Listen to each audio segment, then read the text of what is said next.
ദായിൽ furniture and interior, Poozhinkunnu, Alathiyur.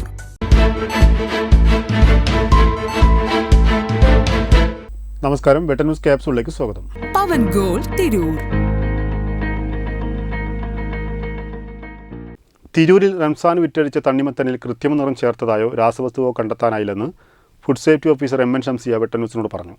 March 22-ന് ചെറുകിട കച്ചവടക്കാരിൽ നിന്നും വഴിയോരങ്ങളിൽ നിന്നുമുള്ള 12 ഇടങ്ങളിലെ തണ്ണിമത്തൻ സാമ്പിളുകളാണ് പൊതുജനങ്ങളുടെ സംശയത്തെ തുടർന്ന് Kozhikode regional analytical food laboratory ലാബിലേക്ക് അയച്ചത്.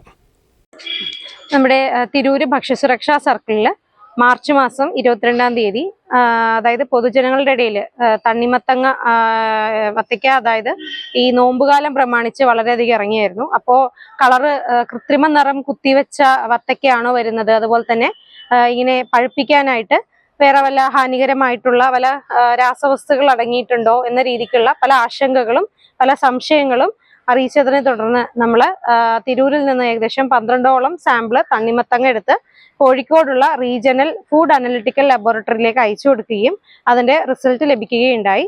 തണ്ണിമത്തങ്ങയിൽ ഒരു രീതിക്കുള്ള ഈ കുത്തിവെച്ച എന്ന് പറയുന്ന രീതിക്കുള്ള രാസവസ്തുക്കൾ അടങ്ങിയ ഒരു നിറത്തിന്റെ സാന്നിധ്യം കണ്ടെത്തിയിട്ടില്ല എന്നും, അതുപോലെ തന്നെ മറ്റ് രാസവസ്തുക്കളുടെ സാന്നിധ്യവും തണ്ണിമത്തങ്ങ അതായത് വത്തക്കയിൽ കണ്ടെത്തിയാൻ സാധിച്ചിട്ടില്ല എന്നുള്ള റിപ്പോർട്ട് ഇന്ന് ലഭിക്കുകയുണ്ടായി.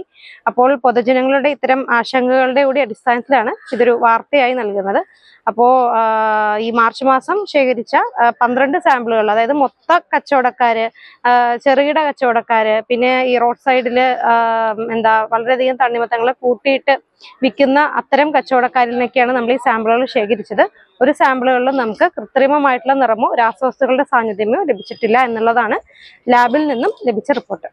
എന്റെ ഇഷ്ടങ്ങൾ എന്റെ ഫാമിലിക്ക് അറിയാം. Family wedding centre.